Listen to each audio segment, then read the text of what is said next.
अनुभवी एवं हाई qualified staff के साथ इफेक्टिव स्टडी एनवायरमेंट देने वाली इंस्टीट्यूट यानी IIN institute, third floor, Gulshan tower, Jai Stambh square, Amravati. संपर्क 76 205 33 664। अब आपके सपनों की उड़ान को पंख लगाएगा IIN।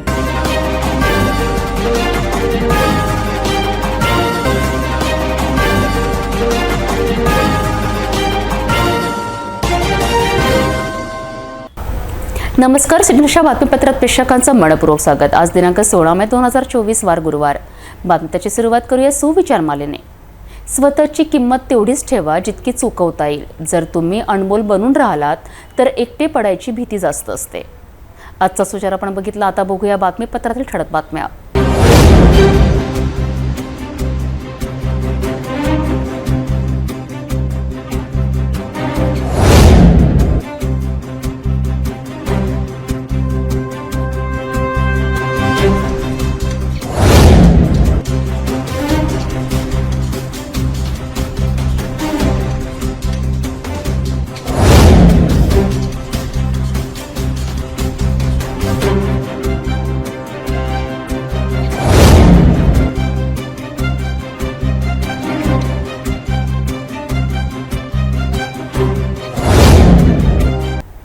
आपण ठळक बातम्या बघितल्या, आता घेऊया छोटासा ब्रेक।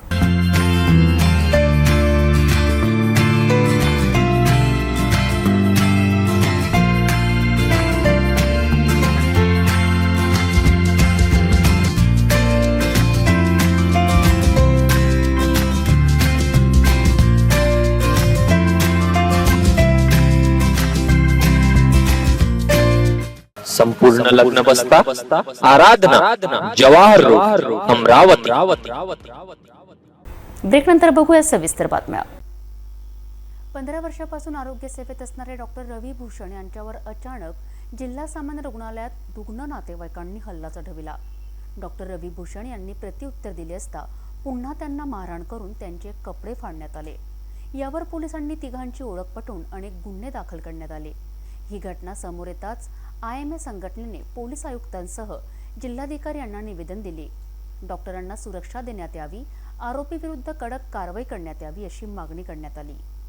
जिल्हा सामान्य रुग्णालयात अनेक वर्षापासून फिजिशियन म्हणून सेवा देणारे डॉक्टर रवी भूषण यांच्यावर रुग्णांचा उपचार करीत असताना रुग्ण नातेवाईकांनी हल्ला करून मारहाण करण्यात आली।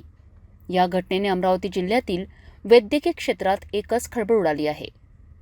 डॉक्टर रवी भूषण यांना रात्री वरिष्ठ डॉक्टर गेडाम यांचा फोन आला असता ते जिल्हा सामान्य रुग्णालयातील आकस्मिक वार्डात रुग्णाचा उपचार करण्यासाठी दाखल झालेत। तिघे रुग्ण सिरियस असताना त्यांचा उपचार करण्यासाठी लागले।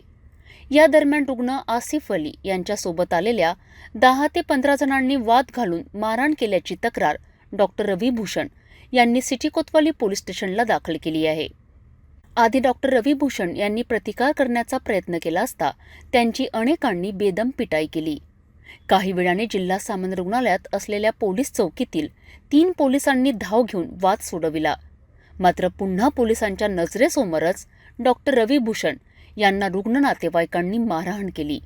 हा संपूर्ण घटनाक्रम तेथील CCTV कॅमेऱ्यात कैद झालाय। या घटनेवर सिटी कोतवाली पोलिसांनी मोहम्मद असलम मोहम्मद रशीद, मोहम्मद मसब मोहम्मद हनीफ, मुदश्शिर खान सरीक खान या तिघांना ताब्यात घेतले, तर इतर मारेकरूंच्या शोधात आता पोलीस लागले आहेत। कल रात को करीब 12:30 पौन बजे के आसपास मुझे कॉल आया था 3 पेशेंट देखने के लिए, जिसके लिए मैं आया। आके मैं अपने पेशेंट को देखा और वापस निकला। अचानक सा मेरे पीछे से कुछ लोग चिल्लाते हुए आए। मैं अपनी गाड़ी निकाल ही रहा था, उन्होंने मेरे पे पीछे से एकदम से सडनली अटैक किया। वो कौन थे, किस पेशेंट के साथ थे, मुझे पता नहीं। बाद में जब यहाँ पे CCTV फुटेज निकला तो उसमें पता चला कि एक आदमी नमूने का अल्तमश करके है और बाकी 8-10 लोग और थे।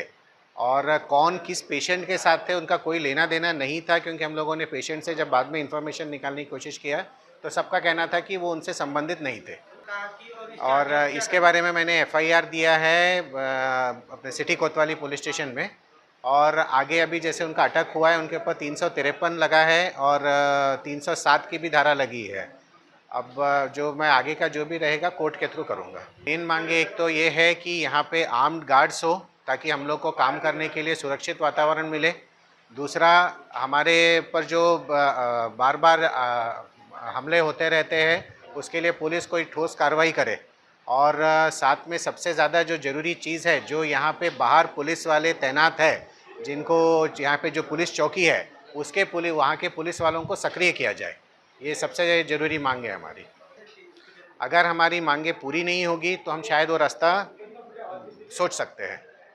अभी फ़िलहाल ऐसा कोई हमारा उद्देश्य नहीं है, हम किसी भी पेशेंट को तकलीफ़ देना नहीं चाहते, पर अगर हमारे ऊपर कंटिन्यूसली हमले होते रहेंगे तो हम किस इसमें कौन से इसमें काम कर सकेंगे। और यहाँ पे आपने देखा होगा इरविन में बहुत सारे ऐसे लोग आते हैं जिनका पेशेंट से कोई संबंध नहीं रहता है, वो सिर्फ यहाँ पे अपने इसके लिए घूमने फिरने के लिए आते रहते हैं। हमारी पुलिस से मांग है कि यहाँ पे कंटिन्यूसली गश्त लगाई जाए पुलिस की, जो शुरुआत में एक बार हुई भी थी, जो कुछ दिन चली उसके बाद बंद हो गई, उसको वापस से शुरू किया जाए। और कुछ भी अगर पुलिस को खबर मिलती है तो तुरंत उस पर कार्रवाई की जाए। पोलिसांनी मारहाण करणाऱ्याविरुद्ध कलम 307, 353, 332, 143, 147, 14, 9, 323, 504, 506 अंतर्गत गुन्हे दाखल केले आहेत। या घटनेची माहिती मिळताच IMA या डॉक्टर संघटना वतीने पोलीस आयुक्त नवीनचंद्र रेड्डीसह जिल्हाधिकारी सौरभ कटियार यांना निवेदन सादर करण्यात आले।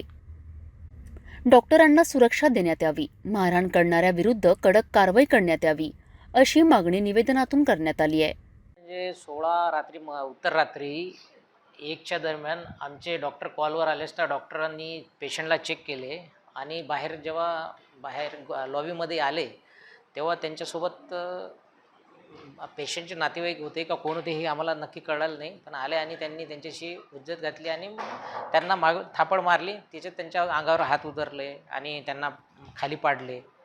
त्याच्यानंतर आम्ही पोलीस स्टेशनला रात्रीच FIR दाखल केलेली आहे। त्याच्यावरती त्यांनी सांगितले पोलीस स्टेशनमधनं कारवाई करत आहे म्हणून, आणि आज क्राईम ब्रँचवाले त्यांनी पण कारवाई करत आहे, सुरू आहे म्हणे साहेब। आणि आम्ही असा निर्णय घेतला की आमच्या डॉक्टरांना सगळे ठरवून की आम्ही CP साहेबांची भेट घेणार आहे, आणि त्याच्यामुळे आमच्याकडने पोलीस स्टेशनला एक पत्र आणि SP साहेबांना पाठवत आहे, आणि परत आमची संघटना मॅग्मो आहे ती पण त्याच्यामध्ये पार्टिसिपेट होत आहे। तर दुपारी झालं तर आम्ही CP साहेबांना सांगून पोलिसांनी पण सहकार्य करायला पाहिजेत होतं अशी अपेक्षा आहे, आणि फ्युचरमध्ये अशा घटना घडू नये म्हणून त्याच्यासाठी काय बंदोबस्त करता येणार आपल्याला चांगल्या परीने की सगळ्यांचे म्हणजे कोणाच्या जीविताला धोका होणार नाही या दृष्टीने पुढे उपाययोजना करायच्या, ते आम्ही CP साहेबांशी डिस्कस करू। नेमकं काही डॉक्टर लोक यामध्ये त्यांची तर आता कसं आहे की आपल्याला पहिले रुग्णसेवा महत्त्वाची आहे, त्याच्यामुळे त्यांच्याशी चर्चा करू आपण आणि त्याच्यानंतर ठरवू, आणि रुग्णांना काही प्रॉब्लेम होणार नाही, त्यांची सेवा सतत चालूच राहणार आहे, त्याबद्दल काही शंका नाही, आणि आम्ही डॉक्टरांचं मन वळवण्याचे प्रयत्न करू। निवेदन देताना IMA अध्यक्ष डॉक्टर अनुपमा देशमुख, सचिव doctor Sharmishtha Bele, doctor Rajesh Sharma, doctor Shailesh Babarde, doctor Alka Kuthe, doctor Trupti Wankhede सह अनेक डॉक्टर उपस्थित होते। अमरावती शहर वाहतूक पोलीस विभागाने आता पुन्हा नवा विक्रमच केल्याचे एका कारवाईवरून दिसून येत आहे। आजीच्या मेडिकलसाठी दुचाकीने येणाऱ्या वाहन चालकाची दुचाकी जप्त केली। कारण कोणते तर दुचाकीला 2 सायलेन्सर, यात त्याने कंपनीकडूनच सायलेन्सर लावून मिळाले असे स्पष्ट केले असताना सुद्धा कंपनीला नोटीस न बजावता चालकालाच रात्री 1 वाजेपर्यंत थांबवून ठेवल्याचा आरोप दुचाकी चालकाने केलाय। याआधी सुद्धा दुचाकी ताब्यात घेतली असता 200 रुपये घेऊन दुचाकी सोडल्याचा आरोप यावेळी चालकाने केलाय। अमरावती शहरात वाहतूक पोलीस विभागाच्या वतीने पुन्हा वाहतुकीच्या नियमाचे पालन न करणाऱ्या विरुद्ध धडक कारवाईला सुरुवात करण्यात आली। मात्र याच कारवाईचा आता सर्वसामान्य वाहन चालकांना चांगलाच त्रास होत असल्याच्या नागरिकांच्या प्रतिक्रिया समोर येत आहे। नियमितप्रमाणे एकाच ठियावर अनेक वाहतूक पोलीस दुचाकी, 3 चाकी आणि 4 चाकी वाहन चालकांना अडवून कागदपत्राच्या नावावर त्रास दिला जात आहे।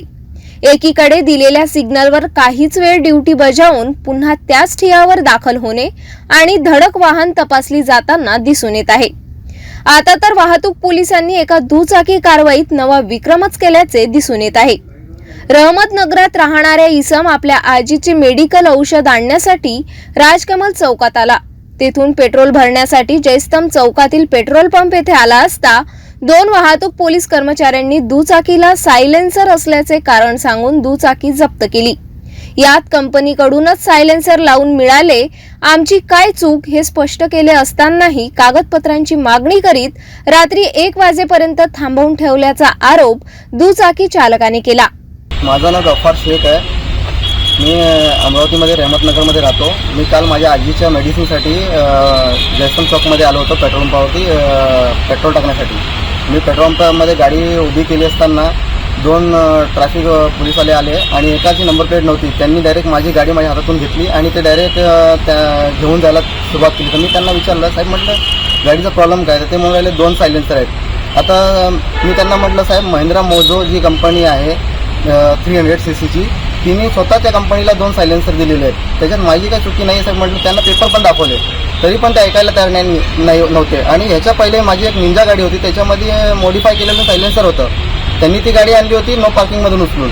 तेव्हा त्यांनी माझ्याकडून 200 रुपये घेतले आणि मी मुशाम साहेबांना फोन लावला तर लगेच त्यांनी माझी गाडी सोडून दिली, सायलेन्सर असताना, अवैध सायलेन्सर असताना सुद्धा. आणि ह्याच्यानंतर आता असं झालं की ह्याच्यामध्ये कंपनीचं फिटेड असल्यावरती त्यांना माहिती नाही आणि ते म्हणतायत की कंपनीने अगर लिहून दिलं की ह्याच्यामध्ये सायलेन्सर हे फिटेड आहेत आम्ही सोडून देणार. म्हणजे त्यांना स्वतःला माहिती नाही की ह्याच्यामध्ये सायलेन्सर असतं म्हणून. माझं म्हणणं असं आहे की त्यांनी मला जाणून, आणि रात्री मी 1 वाजेपर्यंत थांबलो. माझ्या आजीची मी मेडिसिन पण घेऊन नाही जाऊ शकलो. आणि मी जेव्हा त्यांना इथं थांबायचं सांगितलं, मी कसं जाऊ म्हटलं रात्रीच्या वेळी 1 वाजता टायमिंगला, तर त्यांनी माझं बिलकुल पण ऐकून घेतलं नाही आणि मला इथून हाकलून लावलं रात्री. याआधी सुद्धा अशीच माझी सायलेन्सरच्या नावाने दुचाकी अडवली होती. मात्र तेव्हा माझ्याकडून 200 रुपये घेऊन वाहन सोडविल्याचा आरोप शेख नामक दुचाकी चालकाने केला आहे. यावर आमच्या प्रतिनिधीने वाहतूक पोलीस निरीक्षक रीता उईके यांना संपर्क साधून प्रतिक्रिया घेण्याचा प्रयत्न केला असता त्या कार्यालयीन कामात व्यस्त असल्याची माहिती मिळाली. दुसऱ्या दिवशी दुचाकी सोडवण्यात आल्याची माहिती शेख यांनी स्पष्ट केली. माजी नगरसेवक तसेच नुकतेच लोकसभा निवडणुकीत प्रहार पक्षाचे उमेदवार असलेले दिनेश बुब यांचे वडील स्वर्गीय गणेश बुब यांच्या नावाने असलेल्या कारच्या काचा अज्ञातांनी रात्री फोडल्याने एकच खळबळ उडाली. दिनेश बुब यांचे सहकार भवन समोर निवासस्थान असल्याने त्यांच्या वडिलांची कार पार्किंगमध्ये होती. 4 जणांनी कारवर संताप व्यक्त करून हेडलाईटसह काचा फोडल्यानंतर दुचाकीने पसार झाले. ही सर्व घडलेली घटना सीसीटीव्ही कॅमेऱ्यात कैद झाली. पोलिसांनी अज्ञात विरोधात गुन्हे दाखल करून त्यांच्या शोधात पोलीस रवाना झाले आहेत. माजी नगरसेवक तसेच लोकसभा निवडणुकीत प्रहार पक्षाचे उमेदवार असलेले दिनेश बुब यांच्या कारवर रात्री 2 वाजताच्या दरम्यान अज्ञातांनी हल्ला करून काचा फोडून दुचाकीने पसार झाल्याने 16 मेला शहरात एकच खळबळ उडाली. MH27BE 2100 या क्रमांकाची कार ही दिनेश बुब यांचे वडील स्वर्गीय गणेश बुब यांच्या नावाने असलेली कार त्यांच्या सहकार भवन समोर असलेल्या निवासस्थानासमोर पार्किंगमध्ये होती. उड्डाणपुलाखाली 4 चाकी वाहन पार्किंगमध्ये असताना बुधवारी मध्यरात्री 2 वाजताच्या सुमारास अज्ञात 4 जण तोंडाला मास्क लावून दाखल झालेत. अचानक कारवर आपला संताप व्यक्त करून हेडलाईटसह वाहनाच्या मागील बाजूने काचा फोडण्यात आल्या. काहीच वेळाने चौघांनी तेथून पलायन केलेत. मात्र घडलेली तोडफोडीची घटना तेथे असलेल्या सीसीटीव्ही कॅमेऱ्यात कैद झाली. दुसऱ्या दिवशी घटना लक्षात येताच दिनेश बुब यांचे भाऊ रितेश बुब यांनी सिटी कोतवाली पोलीस स्टेशन गाठून अज्ञात विरुद्ध तक्रार दाखल केली. सिटी कोतवाली पोलिसांनी अज्ञात विरुद्ध कलम 427 अंतर्गत गुन्हा दाखल करून घटनेचा पंचनामा केलाय. या घटनेचे गांभीर्य पाहता गुन्हे शाखा पोलीस पथक सुद्धा सकाळी दाखल होऊन माहिती घेण्यात आली. याचीच माहिती मिळताच पोलीस आयुक्त नवीनचंद्र रेड्डी यांनी तात्काळ आरोपीचा शोध घेण्याचे आदेश दिलेत. गुन्हे शाखा पोलीस पथकाला वेगवेगळ्या दिशेने आरोपीच्या शोधात रवाना करण्यात आले. आजपर्यंत अशी घटना घडली नाही. मात्र अज्ञातांनी दिनेश बुब यांच्या वडिलांच्या नावाने असलेल्या कारवर अचानक हल्ला का चढविला? कार मालक स्वर्गीय डॉक्टर गणेश बुब यांची असताना ज्यांचे नाव शहरात मोठ्या आदरतेने घेतले जाते अशा व्यक्तीच्या 4 चाकी वाहनाला टार्गेट करण्याचा हल्लेखोरांचा काय उद्देश होता? हा हल्ला राजकीय सूड हल्ला तर नाही, अशा चर्चेला आता शहरात उधाण असल्याचे दिसून येत आहे. अमरावती शहरातील अनेक भागात गोवंशची चोरीच्या घटना घडत आहेत. 9 मेच्या पहाटे सबनीस प्लॉट येथील कालिका मंदिरजवळ राहणारे दुग्ध व्यावसायिक फिर्यादी श्यामबाबू यादव यांच्या घराच्या अंगणातून 20,000 रुपये किमतीची गाय अज्ञात 2 चोरट्यांनी चोरी केली. चोरटे 4 चाकी वाहनाने येऊन गायला वाहनात टाकून पसार झाले. राजापेठ पोलीस स्टेशनला तक्रार सुद्धा करण्यात आली. मात्र अद्यापपर्यंत चोरट्यांचा शोध लागू शकला नाही. अशी प्रतिक्रिया देण्यात आली. मैं गुड्डू यादव बात कर रहा, बड़े दुख के साथ में एक नम्र निवेदन करता हूं कि हमारे एरिया से सर्विस प्लाट, काली माता मंदिर, नवाते, गोपाल नगर, साई नगर, बेलपुरा, दरोगा प्लाट, ये एरिया से कितने सारे रात को 2:30 से 4 के बीच में गौ माता चोरी जा रही. हमने राजापेट थाने में कितने बार निवेदन भी दिए, कंप्लेंट भी दिए, उसके ऊपर कोई कार्रवाई नहीं हुई. एक झायलो गाड़ी है, रात को 2:30 से लेकर 4 के बीच में आते, हमारे एरिया से गाय चुरा के लेके जाते. हम कैसा, हमारा दुख धंधा, हमने क्या करना, कमाना क्या है. अब हमको कैसा, हमारा घर परिवार फैमिली उस पर मुसीबत आन पड़ी. जो हमने जो गाय लाते बिगत, तो घर के जो बच्चे पैदा करते वो भी नहीं के लोग रात के टाइम में चोर के लेके जा रहे. तो हमने हमारे घर का पालन पोषण कैसा करना, आप खुद बताइए. भरधाव वेगाने येणाऱ्या ट्रकने दुचाकीला जोरदार धडक दिल्याने दुचाकी चालकाचा उपचारादरम्यान मृत्यू झाला. ही धक्कादायक घटना अमरावती दर्यापूर मार्गावर घडली. अपघात एवढा भीषण होता की दुचाकी पूर्णतः चकनाचूर झाली. या अपघातामध्ये सख्खे 2 भाऊ तर एक गावातील त्याचा मित्र हे दुचाकीने कुमागड मार्गाने भातकुली या गावी कामानिमित्त जात होते, अशी चर्चा असतानाच नागरिकात दिसून आली आहे. अमरावती दर्यापूर राज्यमार्गावर भरधाव वेगात जाणाऱ्या ट्रकच्या धडकेत दुचाकी चालक गंभीर जखमी झाल्याचे धक्कादायक घटना 16 मे रोजी दुपारी 3 वाजताच्या सुमारास उघडकीस आली. राजा उर्फ उमेर अब्दुल वय 20 वर्ष, जुबेर अब्दुल वय 18, शेख कलीम वय 20, तिघेही राहणार वाठोडा शुक्लेश्वर असे गंभीर जखमी झालेल्या युवकांची नावे आहेत. अपघाताचे दृश्य सीसीटीव्ही कॅमेऱ्यात कैद झाले आहेत. दुचाकी चालक हा वाठोडा शुक्लेश्वरवरून कुमागडच्या दिशेने जात असताना अचानक ट्रक चालकाचे अमरावतीवरून दर्यापूरच्या दिशेने जात असताना हा अपघात घडला. अपघात इतका भीषण होता की दुचाकीचा चुराडा झालाय. या अपघातामध्ये सख्खे 2 भाऊ तर एक गावातील त्याचा मित्र हे दुचाकीने कुमागर मार्गाने भातकुली या गावी कामानिमित्त जात होते, अशी चर्चा नागरिकांमध्ये होती.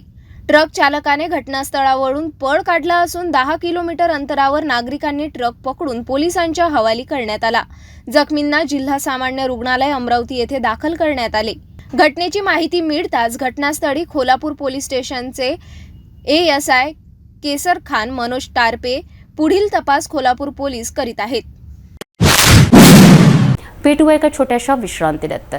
किचन गृहिणी से जुड़ा एक अटूट हिस्सा, जहां उसे मिले हर एक चीज अपनी सही जगह पर. इसलिए Amba stainless steel kitchen trolley आपको लगने वाली साइज अनुसार, आपके किचन के अनुसार, बिल्कुल आपकी इच्छा अनुसार उच्चतम क्वालिटी के किचन ट्रॉलीज मैन्युफैक्चरिंग से सीधे आप तक, यानी 100% वाजिब दाम, ना देखभाल की जरूरत, ना जंग लगने की परेशानी, आसानी से वॉश करने हेतु उत्कृष्ट कैरियर सिस्टम, साथ ही स्टेनलेस स्टील जीना रेलिंग, डेकोरेटिव ग्रिल एवं गेट भी हम बनाकर देते हैं. Amba stainless steel kitchen trolley, Dastur Nagar Chowk के पास, MIDC रोड, अमरावती, महाराष्ट्र.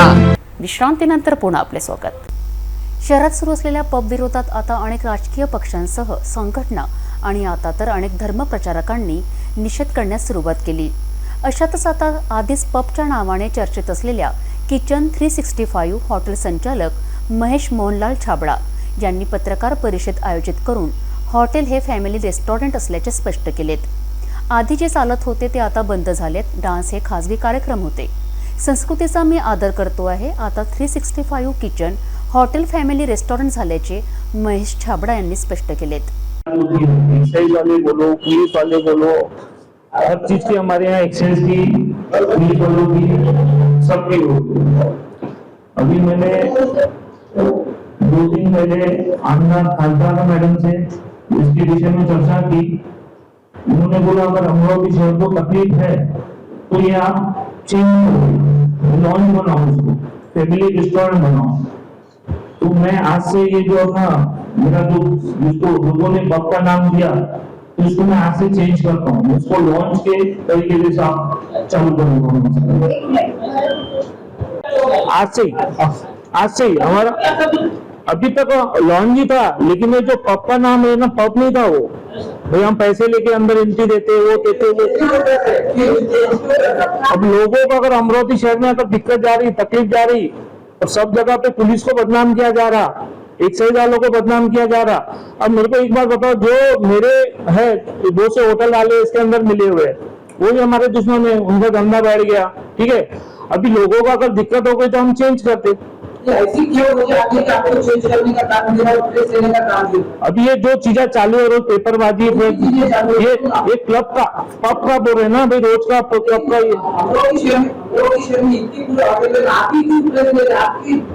क्योंकि हमारा काम साफ सुथरा है, हमारे वहाँ ऐसा नहीं होता।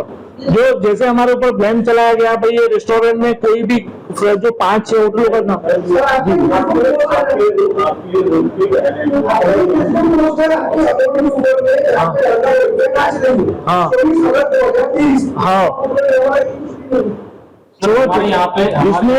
इसमें हमारे पास भी बहुत वीडियो है, प्रेस वाले भी, ऐसा नहीं है, हमारे पास भी वीडियो है, बहुत सी चीजें नहीं अवेलेबल है।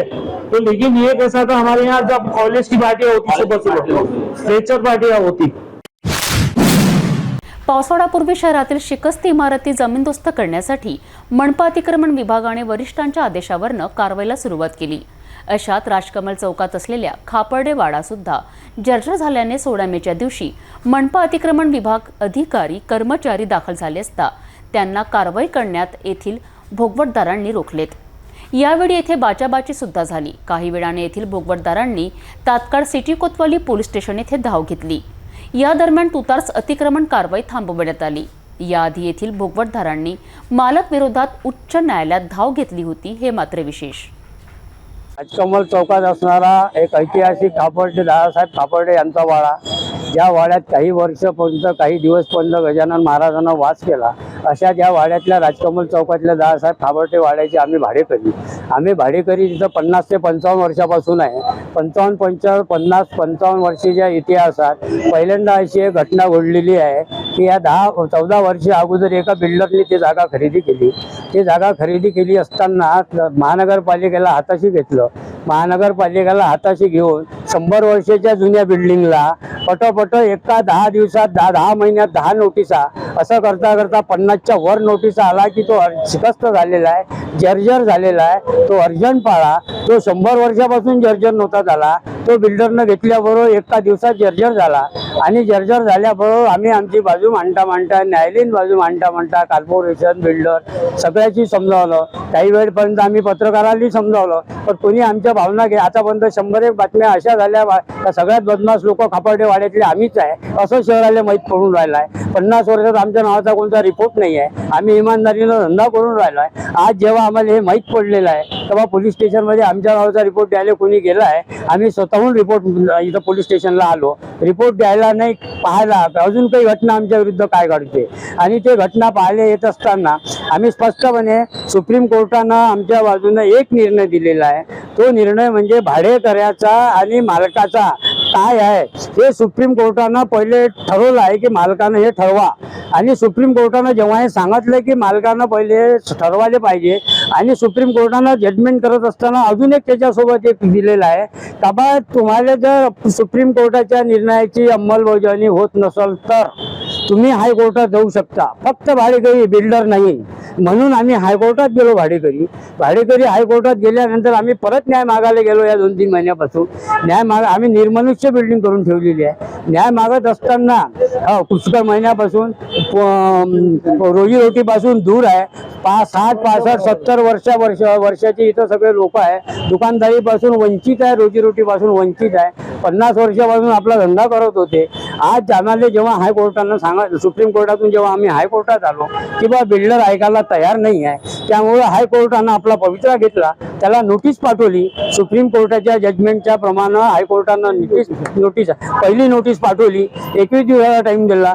दुसरी नोटीस पाठवली, त्याचं उत्तर नाही। तिसरी नोटीस पाठवली, त्याचं उत्तर नाही। तुम्ही कोर्टाला उत्तर देऊन नाही राहिले। इच्छा यंत्रणा आता बिल्डर आणि बिल्डर यंत्रणा तिथं उत्तर देऊन नाही राहिला, आणि इच्छा बिल्डरला आता शिकून आम्हाला तरच देऊन राहिला। पुरं शहर आम्हाला ओळखते, अमरावती शहर, की आमच्या याच्यात एकही बेमान नाही। आणि आम्ही बेमानीसारखं दुश्मन म्हणलोय कॉर्पोरेशन। शेवटी कॉर्पोरेशननं येणं काय निर्णय घ्यायचा आहे तो बद्दल नाही आहे। आम्ही आमच्या निर्णयाची आहे, जोपर्यंत आम्ही सुप्रीम कोर्ट आमच्या बाजूची आहे, हायकोर्ट आमच्या बाजूची आहे। त्याचप्रमाणे यांनी माणुसकीच्या दृष्टिकोनातून कॉर्पोरेशनने आणि बिल्डरने आमच्या बाजूने राहा। एकदाचा निर्णय झाल्यावर मग निर्णय घेता येईल। पैशाच्या बाजूने राहून नाही। अमरावती शहरात अनेक ठिकाणी सुरू असलेल्या पब विरोधात आता अनेक राजकीय पदाधिकाऱ्यांसह सामाजिक संघटना रस्त्यावर उतरली आहे। आता हीच मागणी घेऊन कालीमाता मंदिर विश्वस्त पीठाधीश्वर शक्ती महाराज सुद्धा पबचा निषेध करीत आहेत. पब बंद करा अन्यथा आपल्या शिक्षांसह आमरण उपोषणावर जाणार असा थेट अल्टिमेट प्रशासनाला दिला आहे. यावर शक्ती महाराज यांनी आमच्या सिटी न्यूजकडे आपल्या भूमिका स्पष्ट केल्यात. यासोबतच अमरावती शहरातील बजरंग दलसह गोरक्षण दल पदाधिकाऱ्यांनी सुद्धा पब संस्कृतीच्या विरोधात उभी झाली असून त्यांनी सुद्धा आपली प्रतिक्रिया दिली आहे. आज माता के आशीर्वाद से आज ये अमरावती शहर के अंदर और पूरे महाराष्ट्र और विदर्भ में भी पूरा अमरावती शहर के अंदर चारों कोने में और पूरे ग्रामीण विभाग में ये जो ड्रग्स का नाटक चल रहा है ये नाटक नहीं है, ये स्वयंभू ड्रग्स चल रही है. पूरा अमरावती शहर में छोटे बड़े मिला के मैं तो बोलता कि 25 के 25 पब है. उस पब में जय महाकाली की जय. आज पूरे महाराष्ट्र में, पूरे विदर्भ में, पूरे अमरावती शहर में, पूरे अमरावती शहर के ग्रामीण इलाके में जो पब चालू है, छोटे बड़े पब, उसके अंदर जो काम चल रहे हैं, काम कौन थे? नंगा नाच. नंगा नाच क्यों चल रहा है कि अपने पब में जो है, जितने भी पब है, उस पब में जो हमारे कुछ 18 साल के अंदर की युवतियाँ, कुछ 18 साल के अंदर के पुरुष लोग, कुछ बड़े उम्र के लोग भी कुछ वहाँ पे जो पब में जा रहे हैं, उस पब में जाने से हमारे लड़कियों के लिए एंट्री वहाँ पे फ्री है. कुछ लड़कों के लिए एंट्री लगती है 2500 से 3000 रुपये. ये भी एक अन्याय वाली बात है. और दूसरी बात कि पब में जो नंगा नाच चल रहा है, वहाँ पे जो ब्राउन शुगर, ड्रग्स, कोकीन जो हमारे लड़कियों को, हमारे बच्चों को कुछ वशीकरण क्रिया करके, कुछ कोल्ड ड्रिंक्स में, कुछ कोको कोला में और कुछ बियर में और कुछ ड्रिंक में जो ड्रग्स डाल के दिए जा रही है, उस वशीकरण के हिसाब से हमारी लड़कियां उसके इसमें आ जा रही है, वशीकरण के इसमें. और वहाँ पे हमारी लड़कियों के ऊपर जो गलत अत्याचार हो रहा है, जहाँ पे पब में जो वहाँ पे नाच गाना चल रहा है, डिस्को चल रहा है, नंगा नाच चल रहा है, उस नंगा नाचते हमारे लड़कियों को ये भी कोई भान नहीं रहता कि मैं किस लड़कों के साथ में नाच रही हूँ और किस पब वालों के साथ में नाच रही हूँ. जब नाचते ये लोग जब रूम के अंदर ले जाते हैं और हमारे बहन बेटियों पे, लड़कियों के ऊपर जो गलत काम जो कर रहे हैं, गलत काम यानी अब आप लोग समझ जाओ, गंदे काम जो हो रहे हैं, वो बहुत अत्याचार हो रहा है. और हमारे हिंदू संस्कृति के हिसाब से ये चीज़ हमारे पूरे अमरावती शहर की पूरे इंडिया में नाम बदनाम हो रहा है. और हमारे इंडिया में जो हमारे अमरावती शहर का नाम बदनाम हो रहा है, युवती के लिए भी और हम लोगों का भी, सभी का ये नाम बदनाम नहीं होना चाहिए. और हमारे पब की जो नियम है, पब के नियम अनुसार पब चालू नहीं होते हैं. पहली बात तो पब के लिए कोई परमिशन है ही नहीं, ऊपर के लेवल से भी परमिशन नहीं है. ये दुप्पल में पैसे फैला के, पैसे बांट के कुछ संस्थाओं वालों को भी, कुछ ऊंचे लोगों को भी, ऊंचे लोग कौन है आप लोगों को सबको मालूम है, इनको वाटप हो रहा है, उनका हाथ रहता है उनके सर पे करके ये लोग रात को 4 बजे तक के पब चल रहे हैं. और हमारे लड़कियों के ऊपर जो गलत अत्याचार हो रहा है, जो बलात्कार टाइप चीज वहाँ पे हो रहा है, ये इसके ऊपर रोक लगना चाहिए. यह मैं महाकाली शक्तिपीठ अमरावती शहर के ऊपर, शहर के तरफ से और सकल हिंदू समाज की तरफ से मैं ऐलान करता हूँ. जो हम लोग सभी जने मिलकर, मैं खुद भी, सभी हमारे भक्त शिष्य मिलकर हम जो आमरण उपोषण कर रहे हैं, पूरे बंडेर रोड पे, तापड़े मल के आजू बाजू में जो एरिया में हम लोग आमरण उपोषण पे जो हम लोग बैठ रहे हैं, तो उसी के लिए हो रहा है कि मेरा कोई चीज़ के लिए मैं विरोध नहीं कर रहा हूँ. मेरा एक ही विरोध है कि वहाँ पे ड्रग्स और हमारे लड़कियों की एंट्री होना नहीं चाहिए. कुछ उम्र ऐसी रहती है कि 16 साल, 18 साल, 22 साल इनकी एंट्री नहीं होने को होना. वहाँ पे, तो भी हमारी लड़कियां वहाँ पे बिन एंट्री से वहाँ पे जारी है और पब वाले उनको स्वीकार कर रहे हैं। ये पब वालों का काम है, कैसा रजिस्टर मेंटेन करना है, क्या करना है, ये तुम लोगों के हाथ में है। और हम लोगों को हम हमारा लॉ एंड ऑर्डर नहीं तोड़ेंगे। और मैं हमारे पुलिस डिपार्टमेंट वालों को भी, हमारे को पुलिस डिपार्टमेंट वालों ने भी बोला है कि हम लोग इनके ऊपर बहुत सख्ती से कार्यक्रम करेंगे। आप लोगों की जो मांग रहेंगे हम लोग भी मांग उनसे कर रहे हैं, आप लोगों की इच्छा पूरी होंगे। मुझे राजापेट पुलिस स्टेशन से पीआई सरकार ने भी हमारे को ये बोला हुआ है, तो भी हम लोग आमरण उपोषण पीछे लेने के लिए इसमें हम लोग है ही नहीं। जय माँ काली, जय श्री राम। अभी हाल ही में आप सभी को पता है, राजापेट राम मंदिर के सामने श्री राम मार्केट में स्पा सेंटर के नाम पर नंगा नाच शुरू था, जिसका हम सभी ने पर्दाफाश किया था।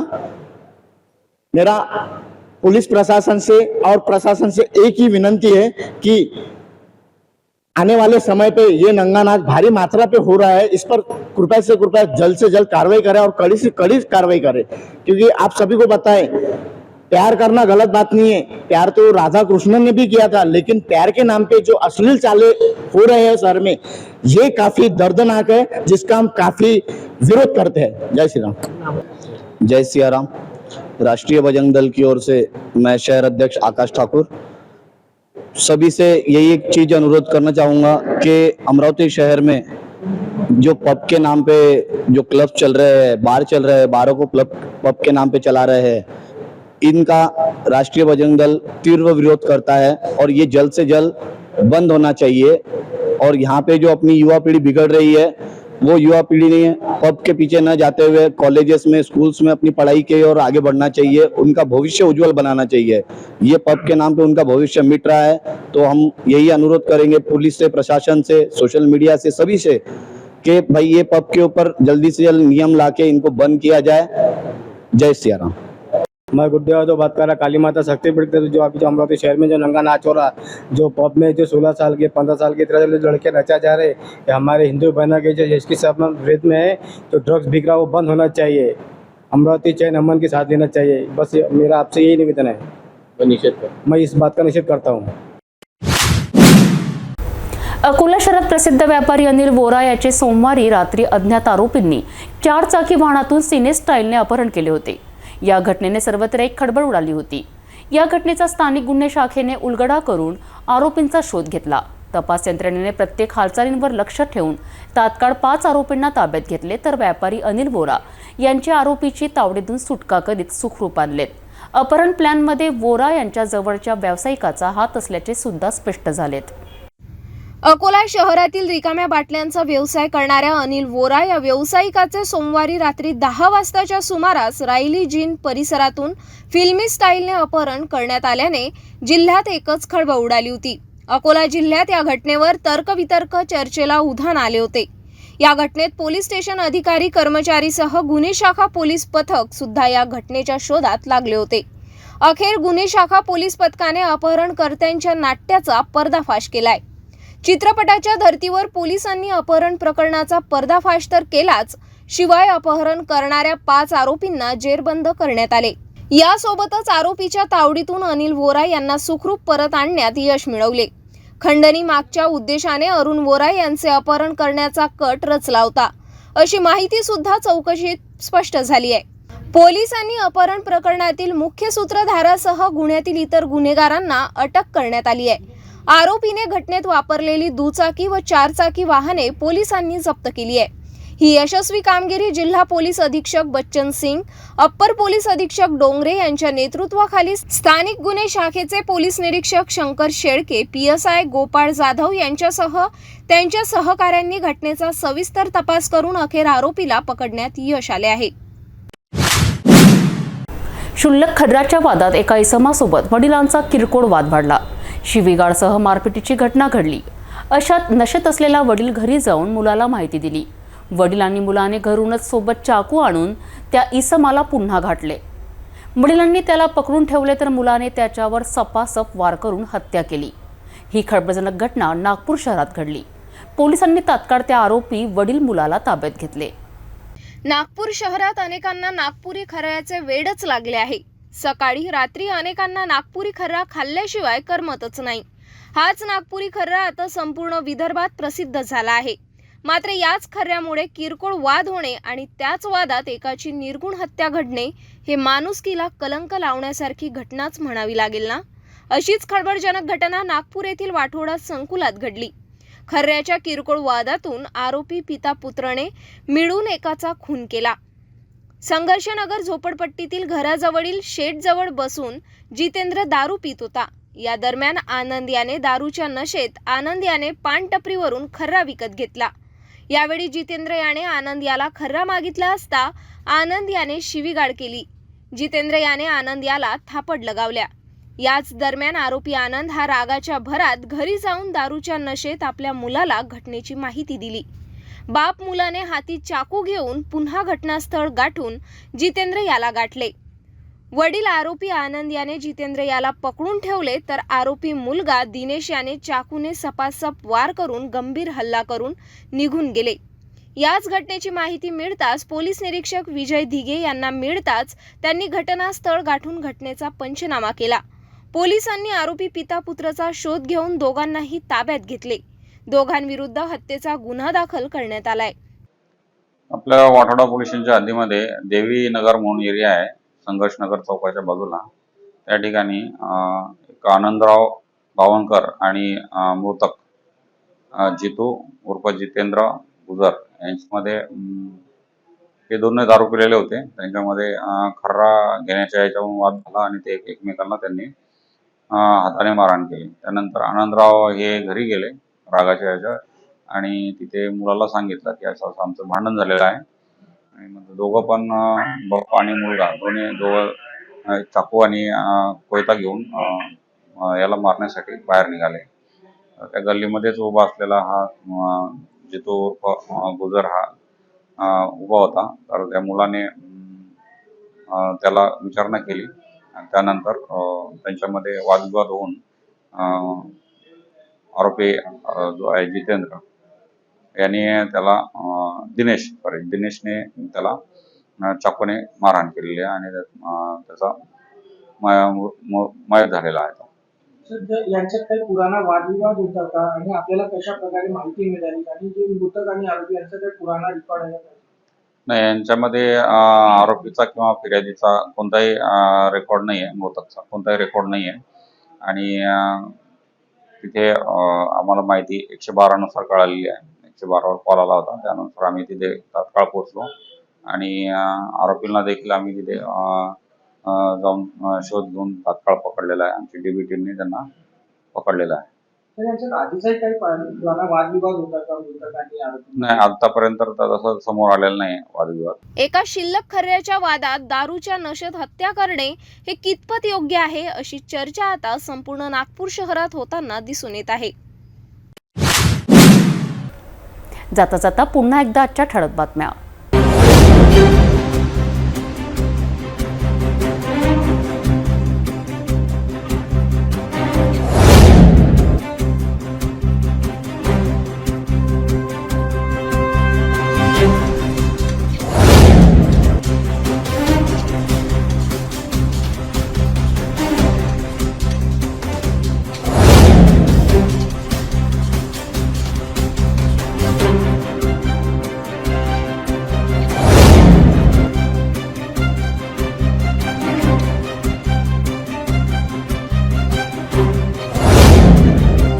आपण आता सिटी न्यूज चॅनल आपल्या टीव्हीवरही बघू शकता. यामध्ये GT पर 73, फास्ट 256, सिटी केबल चॅनल 92 वर. जर आपल्या टीव्हीवर सिटी न्यूज चॅनल दिसत नसेल तर आपण आपल्या केबल ऑपरेटर संपर्क करावे. आपण सिटी न्यूज केबलच्या व्यतिरिक्त यूट्यूब, फेसबुक, इंस्टाग्राम आणि ट्विटरवर बघू शकता. याकरिता सोशल मीडिया अकाउंट सबस्क्राईब करा, फॉलो करा, लाईक करा. यूट्यूब अकाउंट सबस्क्राईब करण्याकरिता सबस्क्राईब बटनाला क्लिक करा आणि बेल आयकॉन दाबायला विसरू नका, कारण सर्वाधिक समाचार आपल्यापर्यंत पोहोचणार आहेत. तसेच सिटी न्यूजचे फेसबुक पेज लाईक करा, इंस्टाग्राम आणि ट्विटर हँडल फॉलो करा. आपण व्हॉट्सॲपवर सुद्धा सूचना देऊन न्यूज प्राप्त करू शकता. व्हॉट्सॲप नंबर खाली स्क्रीनवर येत आहे. हे बातमीपत्र डावरच थांबूया. पुन्हा भेटू नवीन घडामोडींसोबत. आपण बघत राहा फक्त सिटी न्यूज.